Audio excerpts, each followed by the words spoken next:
Pasé toda la noche tratando de hablar con Foreman, pero en vez de eso nos llevaban de policía en policía, haciéndonos dar nuestro testimonio una y otra vez. Al final, me dieron un montón de papeles y me pidieron que llenara un reporte oficial de testigo. Lo extendí sobre la cajuela de una patrulla y lo llené tan exhaustivamente como pude, asegurándome de incluir las horas y los lugares de mis propias acciones desde que salí de la escuela. Algo más y hubiera parecido que me estaba esforzando demasiado por parecer inocente. Cuando acabé, la entregué y me senté en la fogata moribunda, esperando a que me dejaran ir. Eran las 11:30 de la noche. No nos dejaban acercarnos al cadáver, así que me dediqué a recordarlo con tanto detalle como me fue posible. Las muñecas estaban arañadas y rojas. Por más cuerdas, tal vez. Pero las cuerdas alrededor del cuerpo no habían dejado las mismas marcas, así que las cuerdas en las muñecas habían estado ahí más tiempo. Probablemente desde antes de que muriera. Alguien, el asesino, asumí, la había mantenido atada. ¿Por cuánto tiempo? Y el resto de las marcas, ronchas rojas y ampollas en la piel pálida. Quizá también tenía cortes más profundos, heridas de cuchillo, aunque el agua ya le había limpiado toda la sangre. No había ninguna de las heridas enormes y salvajes que distinguía a las víctimas del asesino de Clayton.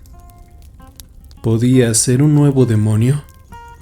¿Uno cuyos dedos se convertían en llamas en vez de garras? ¿Que había dejado a las víctimas con cicatrices y mutilaciones pero de una sola pieza? ¿Los demonios funcionaban así? ¿Seguían algún tipo de reglas?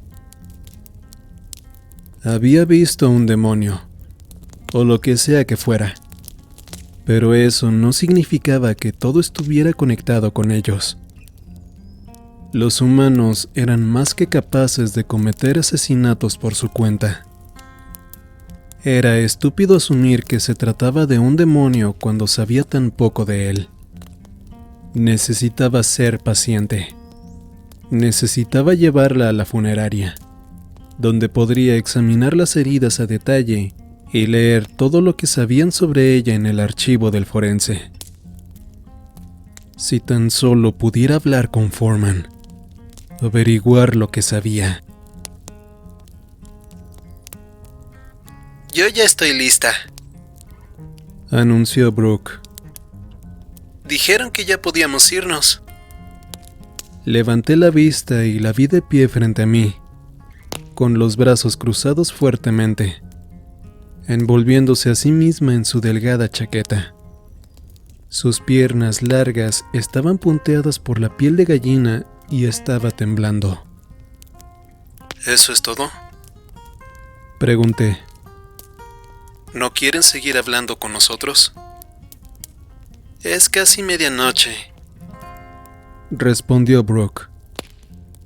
Hemos estado hablando con ellos por horas, pero todavía no nos dicen nada. No creo que lo vayan a hacer, dijo Brooke. Recogió la rama con la que movíamos el fuego y picó las cenizas, haciendo que salieran chispas y dejando al descubierto el calor rojo brillante que había debajo. No la apagues, dije deteniéndola. Era algo que me había explicado el señor Crowley alguna vez. Nunca mates un fuego. Deja que se extinga solo. Él había matado a 10 personas y tal vez a una infinidad más en su vida, pero no estaba dispuesto a matar un fuego.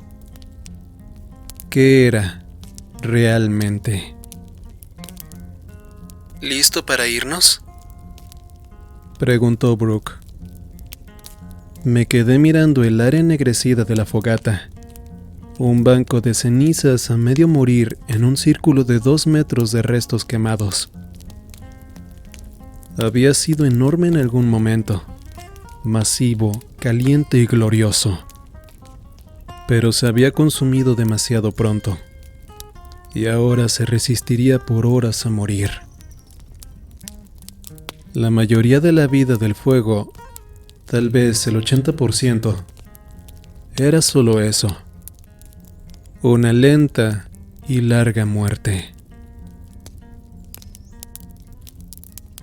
¿Podemos verla un poco más?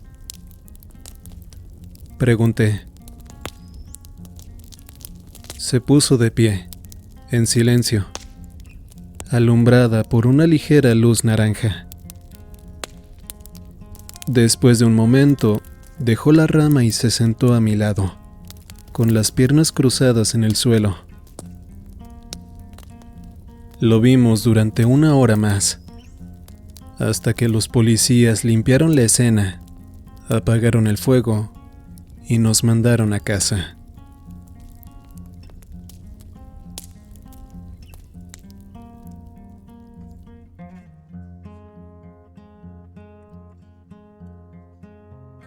A la mañana siguiente, anunciaron en la televisión el nombre de la mujer muerta.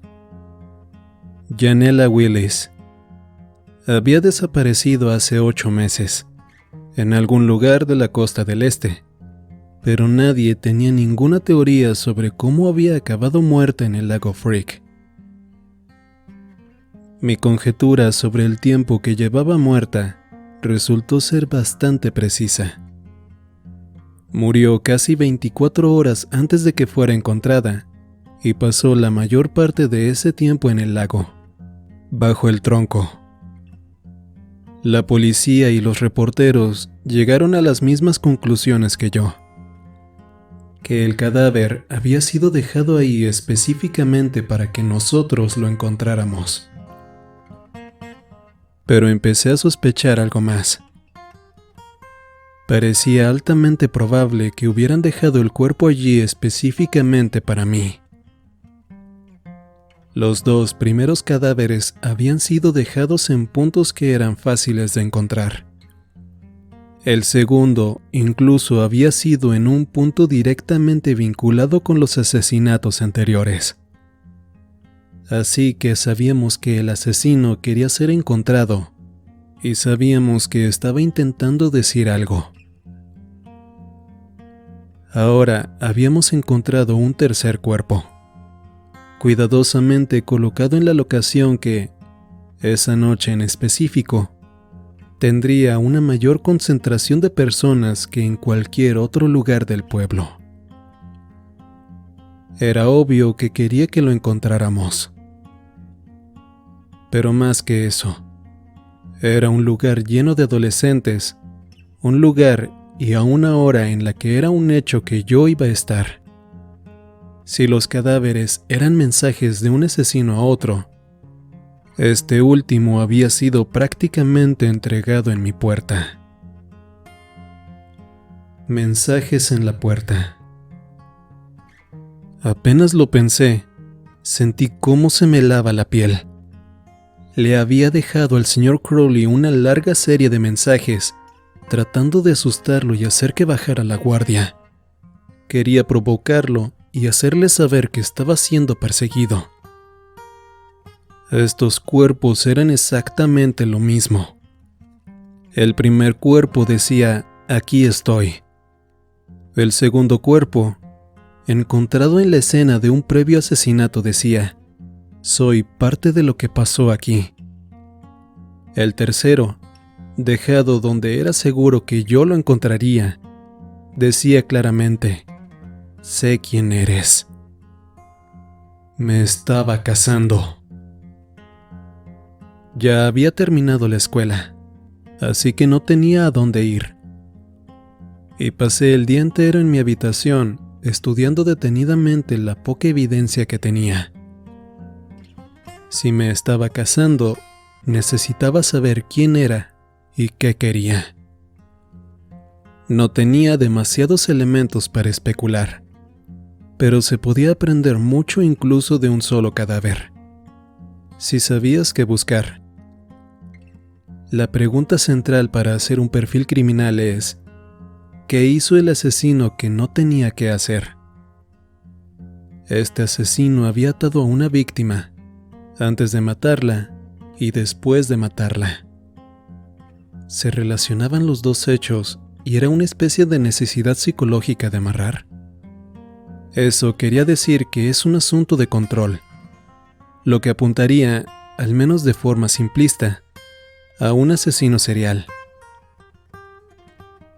O las dos ataduras eran simplemente un asunto práctico, una forma de mantenerla aprisionada antes de su muerte y hundida después de ella. Había estado desaparecida durante 8 meses antes de su muerte, así que la teoría del aprisionamiento tenía sentido. Así que, ¿por qué ponerle peso para hundirla cuando hubiera sido mucho más sencillo dejar el cadáver en el lodo o en la orilla? Si quieres que una víctima sea encontrada, ¿por qué pretender esconderla en primer lugar? No te limites a preguntar, pensé. Busca una respuesta. ¿Qué hubiera sucedido si la hubiera dejado afuera, simplemente tendida ahí? Los estudiantes organizadores la habrían encontrado cuando llegaran para preparar la fogata. Habrían llamado a la policía y la fogata habría sido cancelada o movida a la cancha de fútbol o algo así. En cambio, al esconderla pobremente, se aseguraba de que la encontráramos de todas formas, pero más tarde, cuando hubiera muchos testigos. ¿Qué más? ¿Qué le hizo al cuerpo que no tenía que hacerle? Lo quemó. Lo cortó. ¿Había hecho algo más? El cadáver podía tener huesos rotos, magullones y quién sabe cuánto daño interno que no podía verse sin una examinación detallada. La especulación no me ayudaría. Necesitaba detalles reales. ¿Qué se me estaba olvidando? Las uñas. Sus uñas estaban rotas. ¿Lo había hecho él o se las había gastado ella defendiéndose? ¿Estaba tratando de cavar para escaparse o algo así? Todavía tenían esmalte para uñas, después de 8 meses de prisión. ¿Había durado el esmalte tanto tiempo? Si es así, eso no significaría nada. Pero si no, significaría que llevaba poco tiempo en cautiverio. O que el asesino le había dado artículos de lujo, como esmalte para uñas, mientras estaba encerrada. ¿Por qué? Eso podría decir algo muy importante de la mentalidad del asesino y de su actitud hacia sus víctimas. Tenía que averiguarlo. Nadie había mencionado el esmalte para uñas gastado en las noticias, así que mamá no sabía nada al respecto y podía preguntarle sin levantar sospechas. Bueno, no el tipo de sospechas de un cadáver, pero seguramente tendría muchas preguntas extrañas sobre por qué su hijo estaba repentinamente interesado en esmaltes para uñas. Iba a ser mejor averiguarlo de otra forma, como buscándolo en línea. Abrí la puerta de mi habitación y escuché que estaba prendida la tele, lo que significaba que la computadora estaría libre. Me escabullí a la habitación de mamá para usarla, pero ella estaba allí, con una carpeta abierta en el escritorio, trabajando. Levantó la vista cuando entré. Hola, John. ¿Necesitas algo? Quería usar la computadora. Respondí. Creí que estabas viendo la televisión. Esa es Margaret. Dijo. Yo solo estoy pagando las facturas. Ya casi voy a acabar. Está bien. Me dirigí hacia la sala, donde Margaret estaba mirando un programa de viajes. Hola, John. Saludó, orillándose en el sillón para hacerme espacio. Me senté y me quedé mirando la televisión. Hola. Escuché que tuviste una gran noche hace unos días. Sí, supongo. Eso es increíble. Comentó. Requiere mucho valor. Pero apuesto que te alegras de haberlo hecho. Giré a mirarla. Solo lo miré. Ni siquiera fui yo quien lo sacó del agua. No estoy hablando del cadáver. Aclaró. Estoy hablando de tu cita. Finalmente invitaste a Brooke a salir. La cita.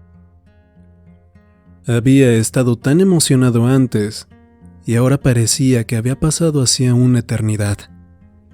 El cadáver me parecía mucho más importante ahora. Mucho más grande. Qué mal que se interrumpió. Dijo. ¿Volverás a invitarla? Supongo. No he pensado mucho al respecto. ¿Y en qué has estado pensando? Margaret me miró un momento. Luego negó con la cabeza. No sé qué clase de adolescente dejaría que un cadáver lo distrajera de una chica como Brooke. ¿No hemos tenido ya suficiente muerte para rato? ¿Necesitamos hablar de esto? Pregunté. Lo que menos quería era otro sermón. Tienes 16 años. Continuó. Deberías estar pensando en mujeres vivas, no en las que están muertas. Vaya forma rápida de darle un vuelco a la conversación. ¿Por qué tú nunca te casaste? Pregunté. ¡Guau! Exclamó sorprendida. ¿Eso de dónde vino? Estás hablando sobre cómo debería tener citas. Dije. Pero tú estás soltera y feliz. ¿No puedo estarlo yo también? Ella levantó la ceja. Eres un pequeño desgraciado, ¿lo sabías? Tú empezaste. Margaret suspiró. Miró al techo y luego volvió su vista hacia mí. ¿Y qué pasa si no te gusta mi respuesta? Ajá, eso significa que fue mi papá. Dije asintiendo con la cabeza. Margaret sonrió sombríamente. Eres demasiado astuto para un chico de tu edad. Sí, era tu papá.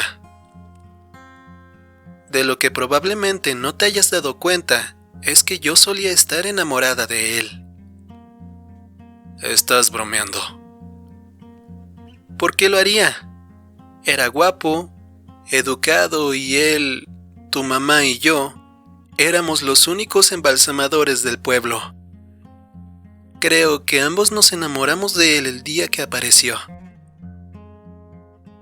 Margaret miraba por la ventana mientras hablaba, y me pregunté qué es lo que estaba mirando en su cabeza. Tu padre podía encantar hasta a las serpientes. Continuó. Nuestro negocio estaba teniendo dificultades hasta que él llegó aquí. Probablemente porque nadie tomaba en serio a un par de embalsamadores gemelas de 22 años. Ni siquiera yo nos tomaría en serio, viéndolo en retrospectiva. Estuvimos de internas con Jack Gnosten, y cuando Gnot falleció, nos hicimos cargo del negocio. Pero recién cuando tu padre llegó, las cosas realmente mejoraron. ¿Cómo podía ser que la única funeraria del pueblo no tuviera actividad? Pregunté. O la gente se moría o no. Si lo hacían, tenían que venir a ustedes. El embalsamamiento no es un requisito, explicó Margaret. E incluso hoy solo hacemos alrededor de la mitad de los funerales. El resto se hace en iglesias locales. No, necesitábamos a tu padre porque él convenció al condado de Clayton de que nos necesitaban. Así que él nos salvó. Primero que nada. Pero era más que eso. Él era excitante. Era encantador. Era demasiado bueno para creerlo. Un hombre tan maravilloso había caído directo en nuestro regazo. Y el día en que me di cuenta de que él amaba a tu mamá en vez de a mí, me pude haber muerto. Y lo hubiera hecho, gustosamente, si él me hubiera visto de la forma en la que la veía a ella. Su mente ya estaba en otra parte. Podía ver la forma en la que sus ojos se concentraban intensamente en algo invisible y perdido. Cuando su mirada regresó a mí, sonrió débilmente. Fue casi como ver su conciencia regresar a su cuerpo como un fantasma. Claro. Siguió. No tardé mucho en darme cuenta de que había esquivado la bala. La hermana que se quedó rezagada se convirtió rápidamente en el pilar de apoyo de la hermana que pensó que había obtenido lo que quería. Eso fue lo único bueno que surgió de eso, supongo. Si tu papá hubiera sido tan buena persona como habíamos pensado que era, probablemente yo habría estallado y nunca habría perdonado a Abril por robármelo. Me miró un momento, dándole vueltas a algo, y luego negó con la cabeza. No debería hablar mal de tu padre enfrente de ti, dijo. ¿Qué? Pregunté. ¿Crees que yo no me di cuenta de lo imbécil que era? Sé que lo hiciste. Suspiró. Solo me habría gustado que las cosas hubieran sido distintas. Así que me estás diciendo que salga con Brooke porque tú crees en la ensoñación del amor juvenil, o porque quieres vivir indirectamente a través de las relaciones de los demás. Margaret arqueó las cejas. Luego se rió. Es por esto que vuelves loca a tu mamá, dijo. ¿Cómo puede vivir con alguien que merece una bofetada y un abrazo al mismo tiempo? Soy un ser único y especial, dije. La computadora está libre, anunció mamá, entrando a la habitación. ¿De qué estaban hablando?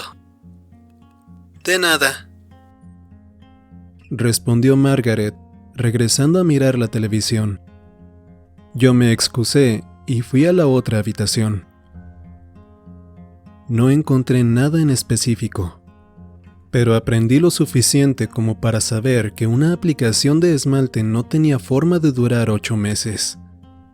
Asumiendo que el asesino había secuestrado a Yanela Willis desde su desaparición y la había atado de muñecas y tobillos, debía haber un motivo por el cual pintarle las uñas. ¿Qué estaba pasando por la cabeza de este tipo? Necesitaba ver ese cadáver. Limpié el historial de internet y me encerré en mi habitación, mirando la pared y estudiando una vez más mis recuerdos del cuerpo. Un asesino estaba cazándome, mandándome señales, pero ¿qué quería? Si sabía quién era yo, ¿por qué no venía simplemente por mí? Tal vez no sabía en realidad quién era, y esta era solo la forma de probarme para ver cómo reaccionaba, para sacarme de mí. Tal vez estaba esperando una respuesta. John nunca respondería, pero el señor monstruo sí. Y es a él a quien este asesino estaba buscando realmente. El señor monstruo era quien había matado al demonio, y el que soñaba todas las noches con nuevas víctimas. Era él quien deseaba enviar un mensaje de respuesta al nuevo asesino, aunque hasta el momento había sido capaz de detenerlo. Cuando el nuevo asesino finalmente decidiera buscarme, ¿a quién encontraría? ¿A mí o al señor monstruo?